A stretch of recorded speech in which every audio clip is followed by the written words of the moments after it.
like to introduce Daniel Grech. He is going to be your speaker for the day. Daniel is from MAS Experience, which is a member of the Australian Apprenticeship Support Network.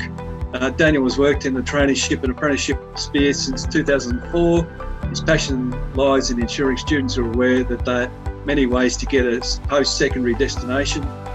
Daniel provides information on career options, workplace expectations, making the most of your education, and general career assistance. I'll hand over to Daniel, and away we go.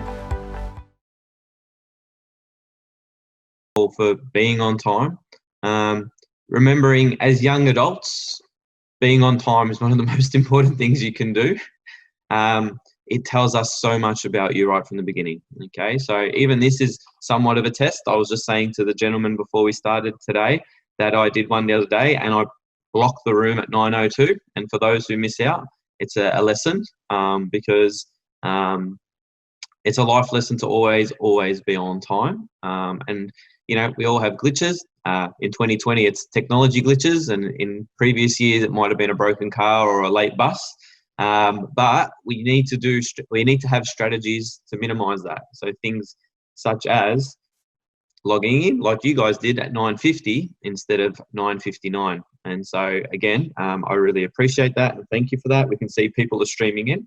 We did say 10 o'clock sharp. They've still got 1 minute by my watch, so I will give them that extra time. But again, I really thank you for joining me, and welcome to my house. As you can probably see in the background, and we're all living in different times, as are you guys, and it's this resilience and the ability to cope with this will define us all. Having said that, making sure we speak up. I know this week is Are You OK Day, so I urge you all to do check in with your friends and your family. Because it is a struggle for all of us. We've all had our ups and downs, and I think it's been amplified in this current situation. But that's the least I will do about like doom and gloom, and we'll keep it as a positive tone today. So my clock has ticked over to 10, so Tom, you're right for me to launch? That.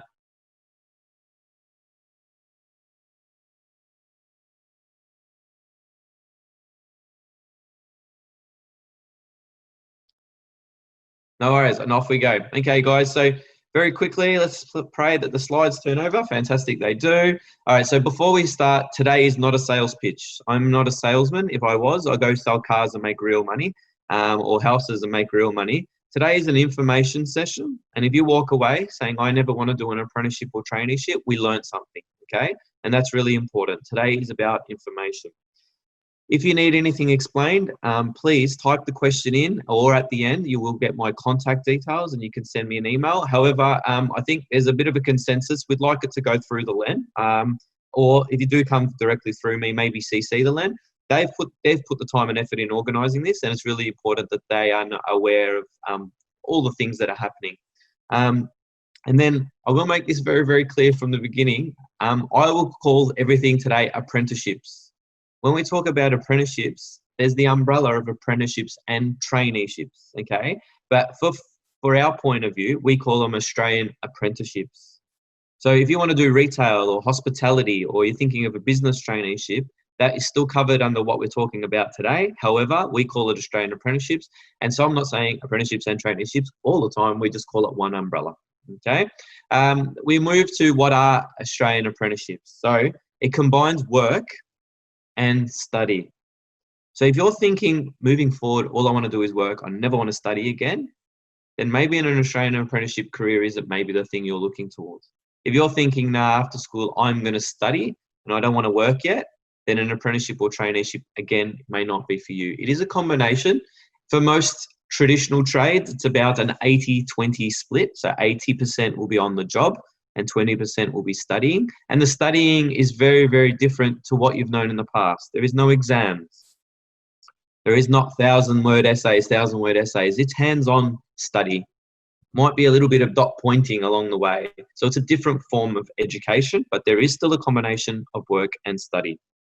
There is a requirement for you to have an employer. So with an apprenticeship or traineeship, you must have an employer. If you were doing a straight, I had a young lady last night. We had a night session last night. And one young lady who Oh, I'm doing a Cert 3, Daniel. Well, where's your employer? Oh, I haven't got one. Well, that's not an apprenticeship. That's a straight certificate delivery. With an apprenticeship, you must have an employer, okay? And they typically take 1 to 4 years. So traineeships usually take the 1 to 2. Apprenticeships, which are traditional trades, typically take 3 to 4. They are now what we call competency-based. So if you work your backside off, you can bring them down.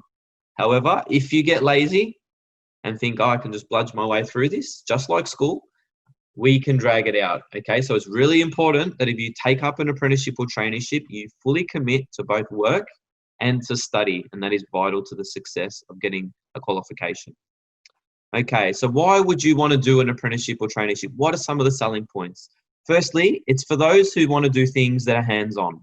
So if you're that type of person who you can make, you're fantastic with your hands, but you just don't like essays and all that, this might be a way for you to gain a qualification. And we see this in things like business management, where you may be able to do a business management traineeship where every single day you're in there taking calls, organising meetings, doing business administration, rather than going off and studying it where you would write an essay about it. I would organise a meeting such as, because you're doing it as a traineeship in a workplace, there is no need to write lots and lots about it because we can witness you do it in the workplace. And that's why there's less writing.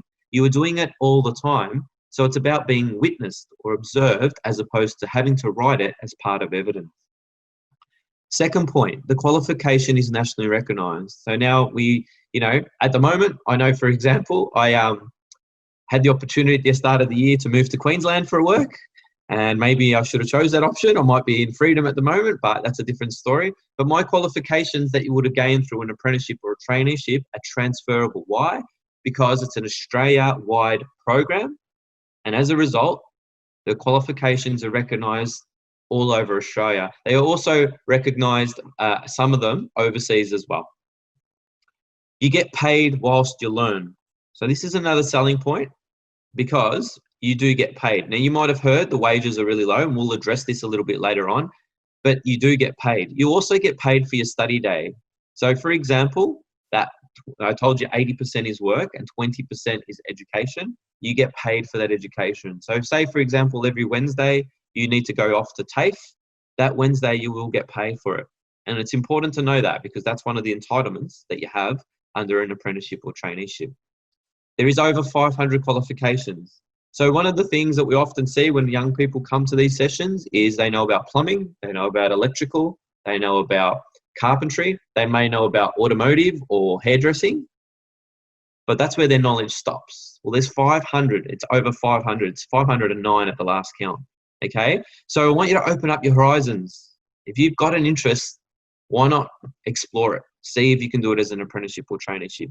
And then the one I love the most, that once you're qualified, you can do whatever you want with that qualification. So we'll take the most common apprenticeship and traineeship that's out there last year, which happened to be electrical. Over history, it has been carpentry, but last year was electrical. With electrical, you get it? There's no reason why you couldn't be your own boss. There's no reason why you have to. You can work for someone for the rest of your life. That's totally fine. You can become a foreman. You can work sideways and go do solar panel heating because you're qualified in that now. But the reality is you have to get that base qualification to start with. So once you're qualified, you can do what you want with that qualification.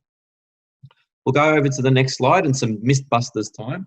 First one is it's normal to be bullied in a workplace. That's not true, okay? Apprenticeships, like every other workplace, are governed by laws such as Brodie's Law, right?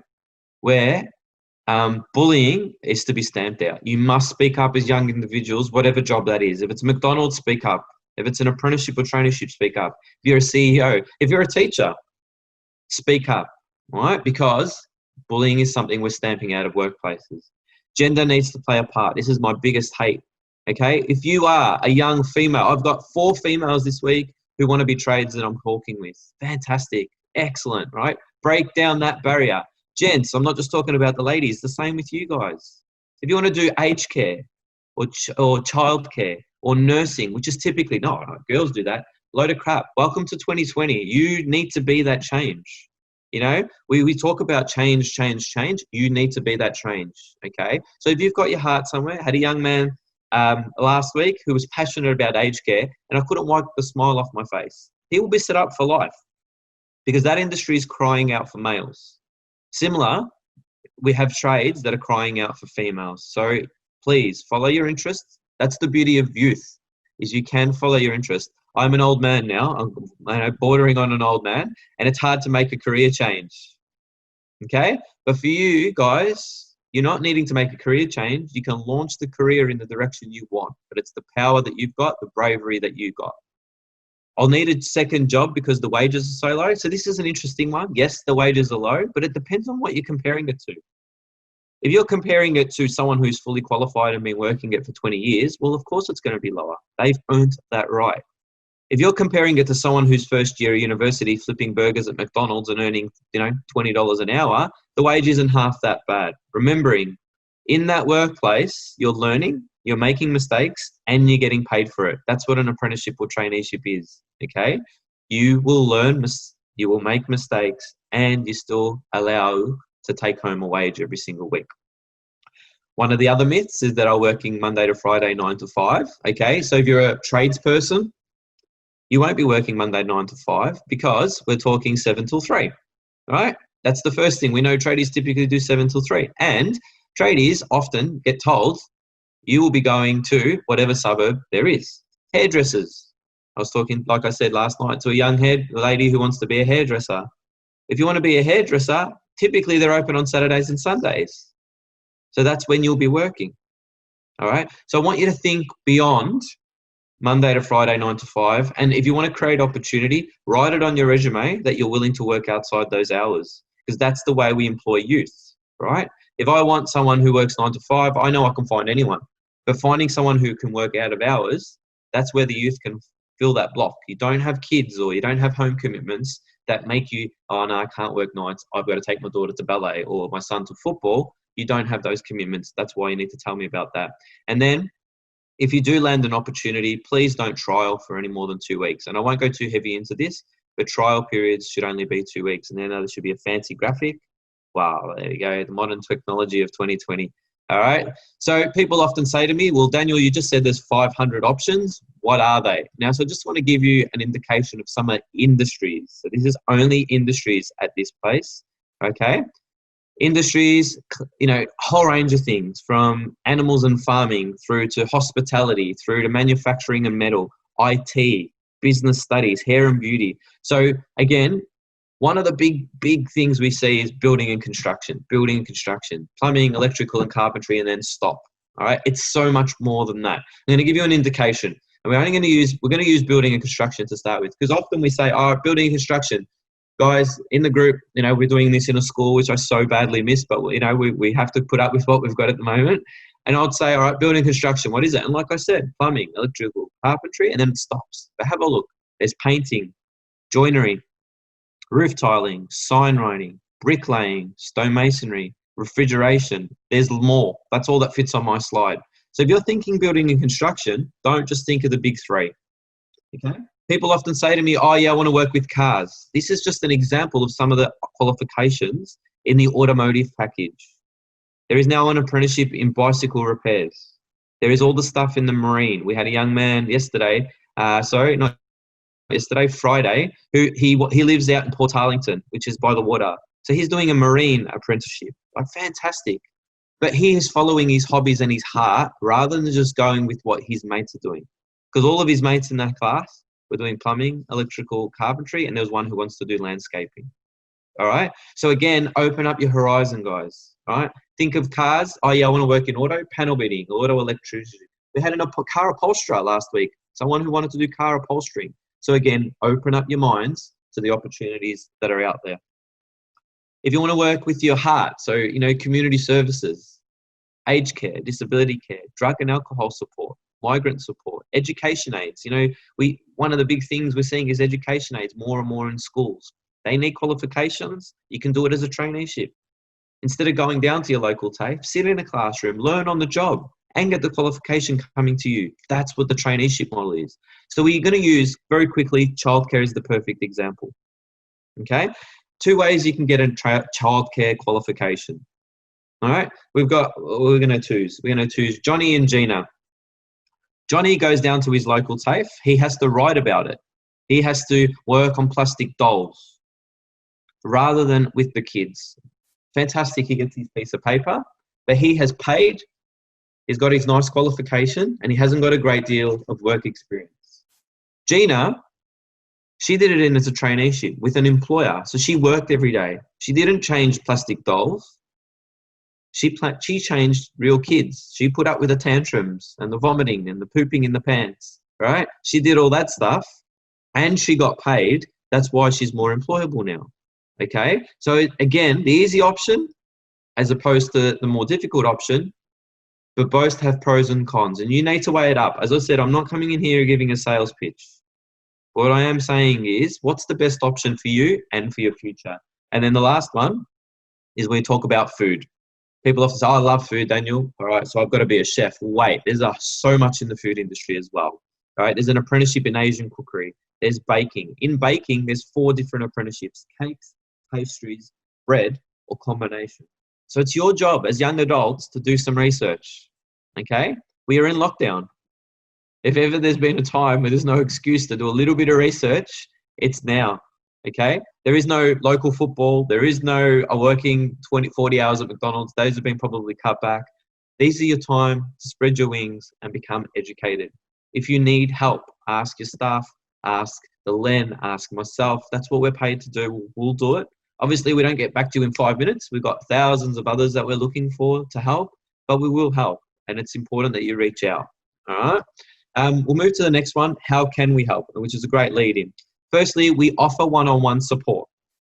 So if you feel that after today that you've still got questions or that you would like your position. So I was just explaining to Tom a little bit earlier that we did one on Friday where 4 young men have reached out afterwards because they want their ones specifically spoken about because they weren't necessarily the normal. One was landscaping, one's parks and gardens, one's cooking, and I forgot the 4th one, right? But they're very specific. Organise a one-on-one, okay? But what I won't do, because I work with adults, young adults, not with big kids, young adults, I won't bring every one of you and say, how did you find that? Do you need help? All right? You're going to get my details. You probably have got Tom's, or at least your school has. Otherwise, you wouldn't be in here today. So reach out, please. We are paid to help, but we don't know if we can help unless you reach out. And that's important. We do have some testing that we like to do with people. We've got 4 tests that we use. Some for people who are the absolute basic, where they don't know if their reading and writing is up to the standard to do an apprenticeship. We've got a little quiz for that.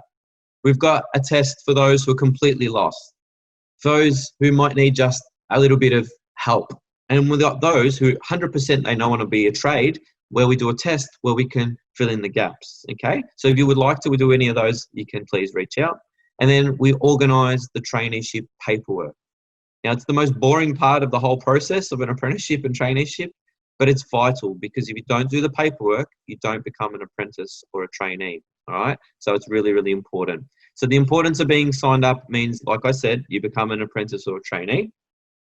You can't start your schooling, the TAFE component or the training component, without being registered.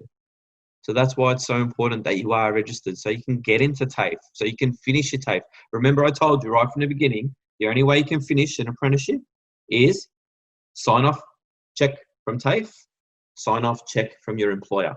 So your employer can think you're a superstar, but if you've got lazy at TAFE or at the training provider, then you do not finish.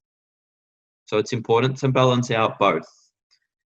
If you're not signed up, we can't give you that time that you've been working. So if you land an apprenticeship, just say in, I don't know, let's pick a random one, sign writing in November, but don't get signed up till January, your clock towards your finish line will start in January because you didn't get signed up. So those 2 months, you are at risk of losing those if you don't get signed up, okay? And then lastly, if there is any incentives for you or your employer or any government assistance, you will not be able to access that until you are signed up. So there is some things which I don't like to talk about. I don't like to talk about money unless there's, what's the right word? Unless it's a one-on-one situation, but there is some government assistance that you can go in and have a look at and then you can, sign up for. But in order to do that, you need to have some sign up, okay? Now, very quickly, we're right on schedule because I wanted it to be 20 minutes or about that mark. And for the next 10 minutes, I'm going to give you some tips in general before we start some question time.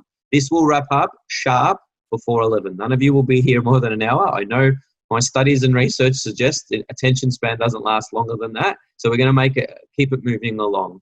All right. I want you to know the reality of a workplace. Now more than ever, you can ask the teachers that you're working with or the parents that you have or the guardians that you have that your job is not your right. It's a privilege to have your job. Okay. So many people that are scared at the moment out in society, it's because a lot of them treat their job as, oh, yeah, whatever. They owe me. They owe me. Work doesn't work like that. Even if you work at Macca's, if you want the 15 hours instead of the 5, treat your job as a privilege. Okay? Please treat your jobs as a privilege. In a workplace, you're owed nothing because if you want to get something out, you need to put something in. If you're the first person to clock off right on 5 and walk out the door, then why would I give you overtime? I'm going to give it to the person who, when there's a problem, will say, Daniel, I'm not rushing out the door, mate. I'll help you out for 10 minutes so that you're not doing it alone. Okay?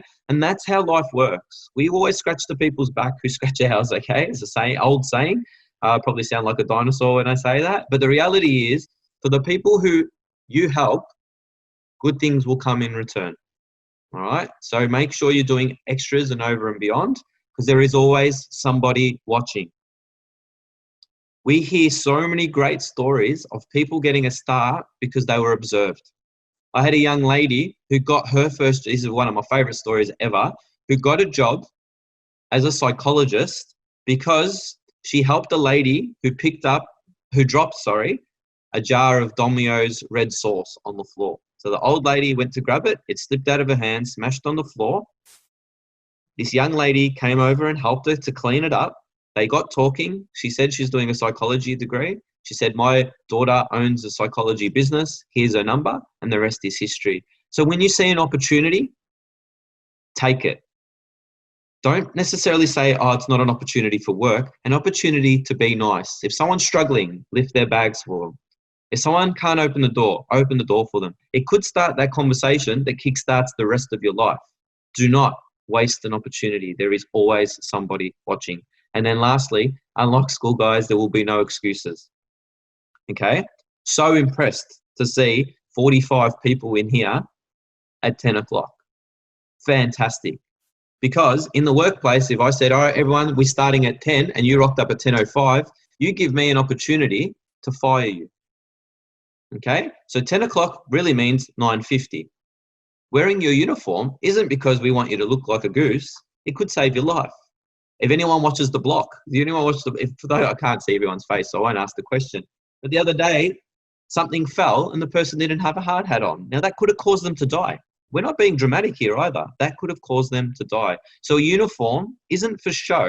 It's sometimes for your protection. Steel cap shoes might save your toes. Okay? Hairnets may save the reputation of your business. These are not things we do lightly. They are important. There is always someone watching. Make sure you're doing these things. Next, always control the controllables. Whatever job you go for, please control the controllables. If it's an apprenticeship or it's McDonald's, whatever it is, control the controllables. What am I talking about? Your resume. Make sure if you're going for jobs, whether it be an apprenticeship, part-time job, full-time job, your resume is perfect. Spelling, the grammar, the dot points, the consistency, the heading, they're all very important. All right, here's some tips. Keep it professional. Highlight how great you are. Less is sometimes more. If you're young, I don't want more than 2 pages. One's fine if you've got one, all right? That's what we're looking for. Make it relevant. Use references. Read it over. Get others to read it for you. That's so important. I know that my wife looks over everything I do because I don't see my own mistakes. So if I want something very professional, get others to check it. Email etiquette. What I mean by this is, what does your email address say? Is it, I rip burnouts? If that's what your email address is, then I'm thinking you're not that mature type. If I send you an email today, being a Tuesday, I want that email answered on Tuesday. I had a young friend of mine, a young client I was working with, who missed a job with Hawthorn Football Club because he took 4 days to respond to the email. They wanted an answer within 48 hours. So he, instead of taking 2 days like they asked, took 4. He misses that opportunity. When you answer my emails, it's not yes, no. It's good morning, Daniel. Thank you for the opportunity. These are the things that will set you apart. Voicemail. If I call you guys as a voicemail, I want you to be answering straight away. I want you to have a voicemail so that I don't have to leave or ring 10 times. I can leave one message and then expect you to call me back. They're the things that we're looking for. When you answer your phone, it's not this. And I get this a lot in the northern suburbs. So this is probably in a northern land. I get this all the time when I ring you. Yeah, who's this? All the time. Yeah, who's this? You don't have to be macho. Good morning. This is Daniel speaking. And if it is your friend playing a prank, that's totally fine. But answer professional because you don't want to miss an opportunity, please. Check your social media, check your Facebook, check your Instagram, because we do. If I see drugs or alcohol, breaking the law, we had someone sitting on a cop car, that's not someone I want to bring into my organization. Remember, for you it might be a job. For that employer or that boss, it's everything. It pays for their family holidays. It pays for their kids' education. They don't want people who act like geese. They want superstars. So show me the maturity. If you post something that's racist or inappropriate, that's what I'll think of you. That might not be you. But don't do things that impress your friends. You guys are young adults. Do things that are going to enhance your future. Okay? And then lastly, you only have one chance to make a first impression. So be on time, be well dressed, be nice, be courteous, have a nice handshake, all of these things. But it's important that you do it, and it's your responsibility. You guys are young adults. It's now your responsibility to do that, okay? And all you have to do is, if you're thinking, wow, this bald little man, he's talking a lot. I don't know what he's even after. Think about what your teachers have said for 10, 11, 12, or 13 years. Think of all the things your parents or guardians have pushed with you. Be nice. Be on time. Be clean. Be helpful. Because at the end of the day, I'm going to pick a random name from my screen. Mine's alphabetically ordered. So I'm going to go with Alicia. Okay? So if I'm hiring Alicia, I give myself confidence that I can train her, but I can't train her to be nice. So it's her responsibility to come and bring her niceness, her professionalism. I will then teach her how to do a job. And that's what apprenticeships and traineeships are all about, okay? Where the person gets trained to do the job, supported to do the job. But you need to bring some things to me, and they're the things we call control the controllables. Everything on this slide, you do not need a degree. You do not need a diploma. You just need a little bit of care, support, and common sense.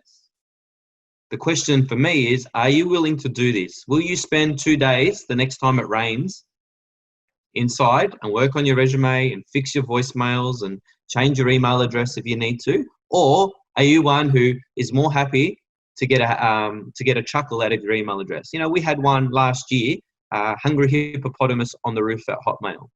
Okay, now how do I put that person forward and tell that employer this person is mature when their email address is referenced to a grade 6 children's book? All right, it just doesn't ooze maturity. It needs to be your name. Some things I ask you to work on is obviously have a plan, but your resume and your cover letter. Get any references if you've got a job or you've done some work experience. See if you can get a reference or a referee. Get some reports together. If your report shines nicely on you, take a few photocopies and put it in a nice display book and say, look, I'm a really good student. All my teachers think so. Any certificates or achievements that you've got, if you've completed a Cert 2 in, hairdressing or salon assistance, take a photocopy so that I don't have to ask, oh, by the way, Di, did you happen to have your Cert 2? Well, actually I do, and here's a copy. It shows that maturity, okay, that you bring things to the table. Work on these while you can. If you've got license, learners, Working with children check, a white card, take a copy. Okay, this is the thing again that sets you apart. Remembering, in an interview, I might have 5 people that I'm interviewing. You're all likely to be school leavers of the same age, roughly the same qualifications. So what's your point of difference? It might be the fact that you've got to working with children, or a white card, something I don't have to organise. Okay, but you need to be organised in order to prove this to me. And then if you've got a tax file number, make sure you bring that along too. Some employers say, can you start tomorrow? Okay, so you might want to be on the ball and take everything along with you. And then some word advice from my heart. Before I get onto this, I'll do it after this. Some advice from my heart. This isn't out of a textbook. Guys, if you have your heart set on something, please give it a crack. Don't live a life that when you're 30, that you look back and think, you know what? I really wish I gave whatever it is an opportunity. Try it. Try it. And if you fail, that's not fail, that's a learning. You are young enough to reset. All right? But you got to try it now. Know the realities of the jobs you're going for. If you want to be a police officer, what does that mean? If you want to be a childcare worker, what does that mean? And I use those 2 examples. People say, or when they say to me, and I've been doing a lot of these one-on-ones recently, I want to be a police officer, Daniel. And I'll say to them, okay, why? And if they say to me, oh, look, you know, I want to save someone's life or something like that, then I say, all right, well, have you thought about the bad days when you might see domestic violence or child abuse, or you might see a car crash, or you might be working night shift on Christmas Day? Have you thought about that? And if they say, yes, I have, then great, go off and be a police officer. But if all of a sudden I see them go, oh, I don't want to do that, then there's an alarm bell, all right? I don't want you to be thinking only of the good days. I need you to be thinking about every day. You can ask your teachers, why do you get into teaching? I want to change a young person's life. What's the reality of the job? Chasing kids all the time, disciplining all the time, reports, correcting work after hours. If you're not prepared for that, then the other part won't be as satisfying. Think about it. When was the last time you said thank you to your teacher? All right? So if you're in it to change someone's life and get thank yous, please, please, please understand the realities of that job. Okay? I want you to explore all your options that are in front of you. I want you to use your teachers and internet and organisations such as us to get as much information. And then most importantly, I want you to live your dreams and not your friends. I'm looking at the males in the classrooms in particular. Males tend to be sheep. I'm not doing the research. I'll just do what my mate's doing. Okay? And why do I say that and be stereotypical and sexist? You're looking at a goose, me, who did exactly that. My first degree, I chose because my best mate chose it. Now that is pathetic, that is lazy, and that is wrong. But I was 17 at the time and I didn't know better. Okay? And I don't want you to make those same mistakes. Before I wrap up, I was asked to quickly address COVID and how it's going to impact the next chapter. The answer is no one knows. Let's be honest, okay? Because we've never lived through these times before. What I will say, whether it be in our 3 other states, so we look after 4 states in Australia, Victoria is obviously in heavy lockdown. Queensland, South Australia and Tasmania have now been living some kind of new normal for a period of months. Their states have gone back to the same apprenticeship and traineeship numbers as prior to COVID. So if we use them as precedents and as an example, we really hope that in the new year things will rebound and there will be opportunity. And I'm going to leave it at that. And the reason is because anything more than that is a guess. All right? None of us know. None of us. I don't know if I'll be presenting to you if I had this opportunity in term 4 because I don't know if I'll have a job. Right? But the reality is if we lose other states as precedents, there is a rebound. And so I'll leave it at that. Okay? Guys, there's my details. We're actually on schedule for once, 2 minutes over. So that's good. If you want to get in contact, please send me an email or more importantly, maybe through the LEN who can get in contact with myself because they did organise it and I acknowledge that. If there's any questions from teachers or from students, please put them in the chat. I see that there is a lot in the chat. I'm not sure if anyone was monitoring that, Tom, or not. But if there's any questions, I'm happy to take those now. Absolutely. As I said, I know that the attention span usually lasts about 45 to 50 minutes. So we'll do no more than 10 or 15 minutes of question time. But I hope you've taken something away. Remembering it is a career, guys, but it doesn't define the rest of your life. This age bracket is estimated to have 5 different careers and potentially 19 different jobs. So don't think that the choice you make will define the rest of your life. It'll define the next chapter. One last bit of advice. The decision you make today or tomorrow or next week is the best choice at that time, and that is all you can control. Do not ever look back and think, I made the wrong choice. No, you didn't. You made the right choice for that time. So take that with confidence. The only mistake you can make now is if you don't make time to do research. If you do research and if you do lots of investigation and you make a decision, it is the right decision, even if it doesn't pan out that way into the future. I can see there's a bunch of questions. So let's see if